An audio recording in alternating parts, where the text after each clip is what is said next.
सारे धर्म कर्मों का परम फल है कि भगवान के चरणों में भक्ति उत्पन्न। सवई पुंसाम परो धर्मो यतो भक्ति रधोक्षजे। हमारे आपके सभी के जीवन का परम उद्देश्य क्या है? कहते परम उद्देश्य यह है कि भगवान अधोक्षज, भगवान का एक नाम है अधोक्षज, तो भगवान के चरणों में हमारी भक्ति हो जाए। सवई पुंसाम परो धर्मो यतो भक्ति रधोक्षजे। और कैसी भक्ति हो, तो अब इस पर विचार करते हैं। भक्ति माने प्रेम, भगवान से हमें प्रेम हो जाए। कैसा प्रेम? बोले जैसा प्रेम संसार से हमारा है, इसी का नाम भक्ति। भक्ति अलग कुछ नहीं है, जो आप कर रहे हो यही भगवान से करो, इसी का नाम भक्ति बन जाए।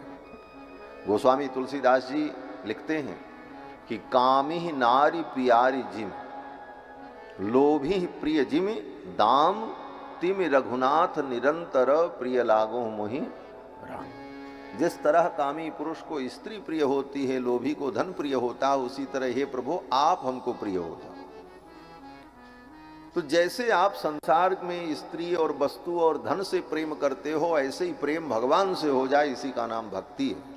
भक्ति कोई अलग से बहुत समझने की जरूरत नहीं, इतना ही समझना है, लोभी प्रिय जिमदाम तिम रघुनाथ निरंतर प्रिय लागो मोहि राम। तो भगवान के चरणों में हमारी भक्ति हो, ये परम धर्म है।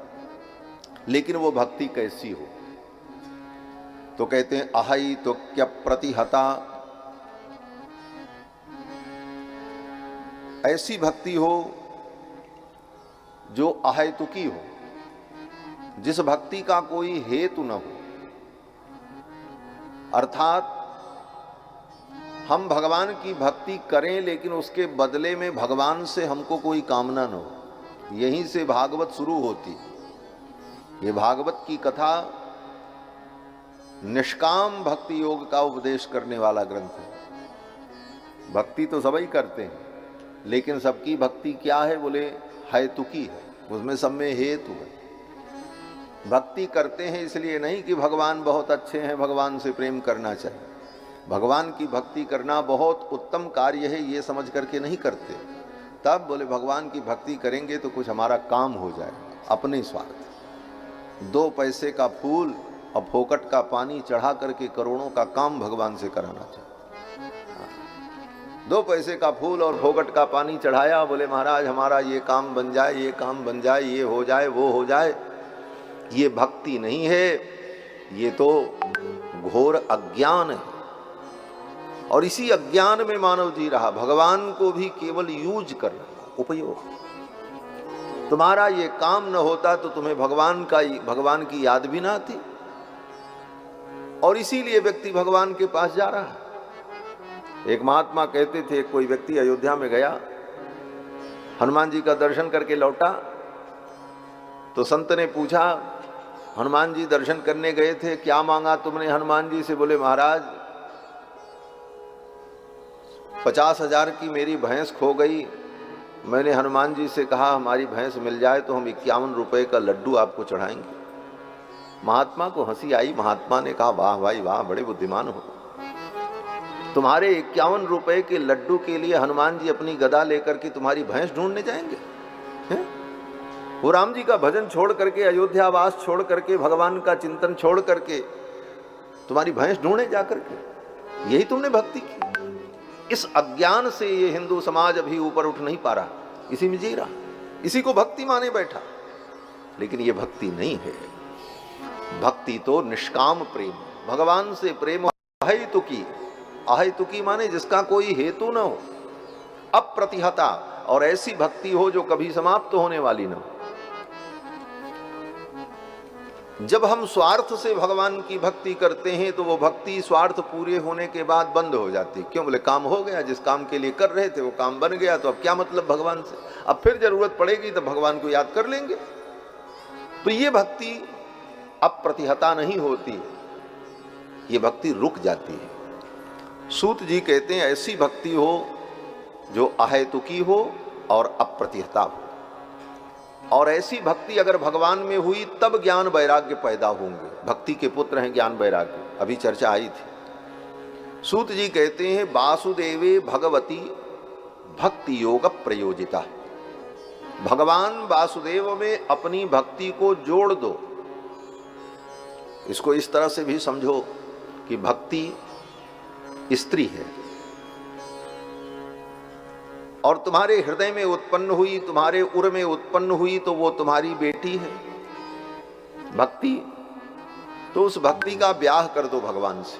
हाँ, जैसे बेटी का ब्याह होता है ऐसे भक्ति भगवान को ब्याह दो, उसे समर्पित कर दो। वासुदेवे भगवती भक्ति योग प्रयोजिता। अपने भक्ति योग को भगवान वासुदेव से जोड़ दो, गठबंधन कर दो, प्रयोजिता। और भक्ति को अगर तुमने भगवान से ब्याह दिया तो क्या होगा?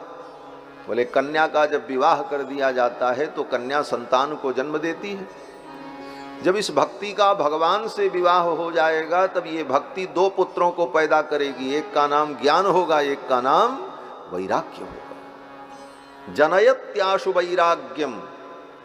मैं कुछ नया नहीं कह रहा हूं, जो लिखा है भागवत में बस उसी की व्याख्या है।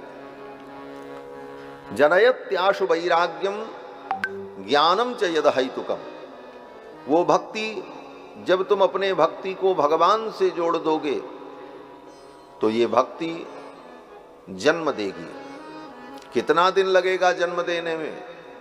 कहते हैं जनयत्याशु। आशु माने अति शीघ्र जनयति, जनन करेगी भक्ति। किसको? बोले ज्ञानम च यद हेतुकम।